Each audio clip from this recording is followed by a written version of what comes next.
আজকে আমাদের বর্ধমান বিশ্ববিদ্যালয়ে যারা ফিফথ সেমে পড়ছো, দর্শনে মেজর রেখেছো, সেই বিষয়টা সাজেশন করে দিলাম। যারা অনার্সে মেজর রেখেছো এবং পাশে যারা মেজর আছে, উভয়েরই একই সাজেশন। যে বিষয়টা সাজেশন করলাম সেটা হচ্ছে গিয়ে দর্শনের থার্ড পেপারটা।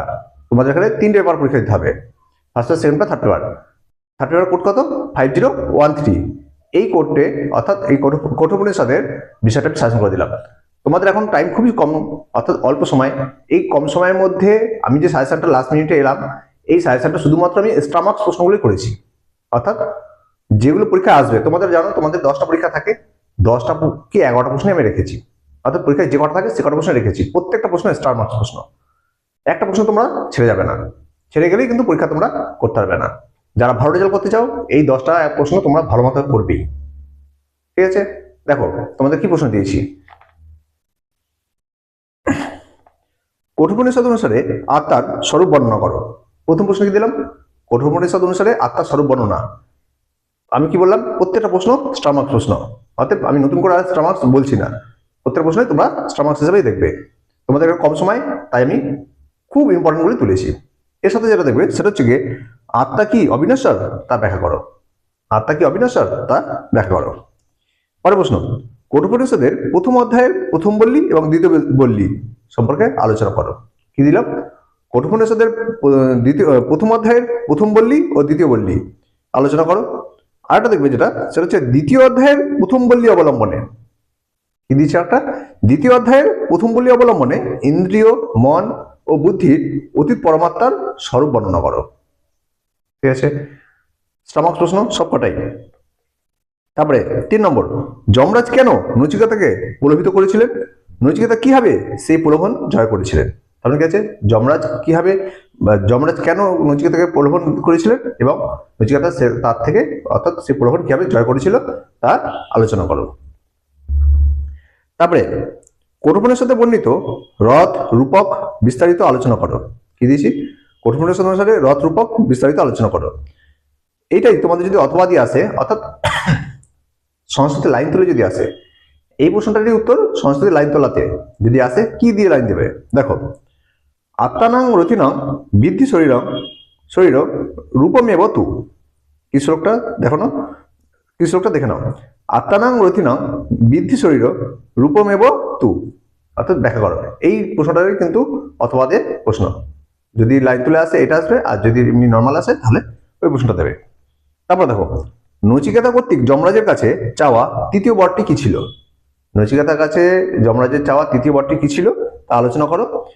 আর এর সাথে যেটা থাকবে সেটা হচ্ছে কি, যমরাজ এই বর দিতে অস্বীকার করেছিলেন কেন? যমরাজ নচিকেতাকে এই তৃতীয় বরটি দিতে অস্বীকার করেছিলেন কেন তা আলোচনা করো। ঠিক আছে, তারপর প্রশ্ন, শ্রেয় ও প্রেয় সম্পর্কে আলোচনা করো।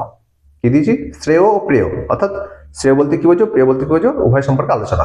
আবার এটাই তোমাদের পরীক্ষা কিন্তু উভয়ের পার্থক্যও আসতে পারে। অর্থাৎ তোমরা যেটা শ্রেয় প্রেয় আলোচনা করবে ওটাই লিখে দেবে, স্ট্যান্ডার্ডে হয়ে যাবে পার্থক্য।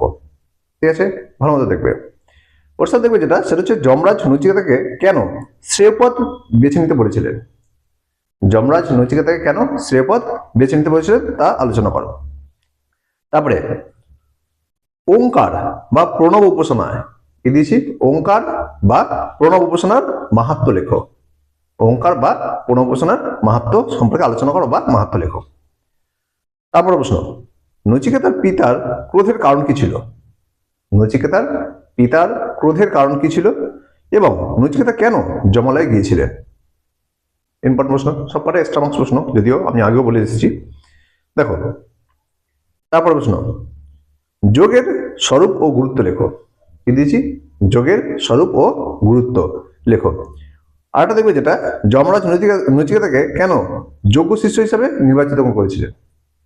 আমি যে প্রশ্নগুলো দিচ্ছি সেগুলো কিন্তু 5, 10 উভয়, অর্থাৎ 10টা প্রশ্ন থাকে মোট, সেই উভয়টি হিসাবেই কিন্তু প্রশ্নগুলো তোলা আছে।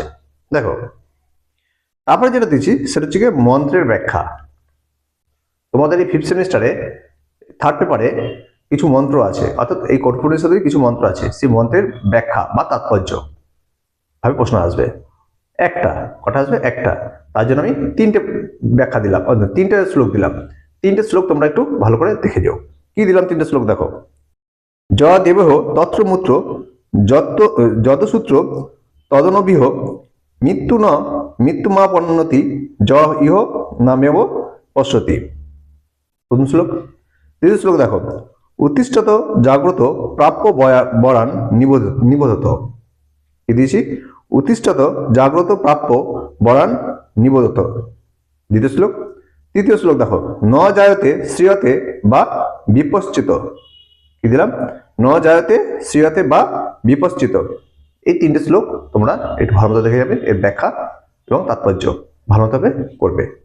এই কটা প্রশ্ন যে দিলাম, এই কটা প্রশ্ন তোমরা কিন্তু পরীক্ষায় কমন পেয়ে যাচ্ছ। তোমরা আমার চ্যানেলটা অবশ্যই সাবস্ক্রাইব করে রাখবে এবং লাইক কমেন্ট করবে। আমি এরপরে ভিডিও খুব শীঘ্রই আপলোড করব।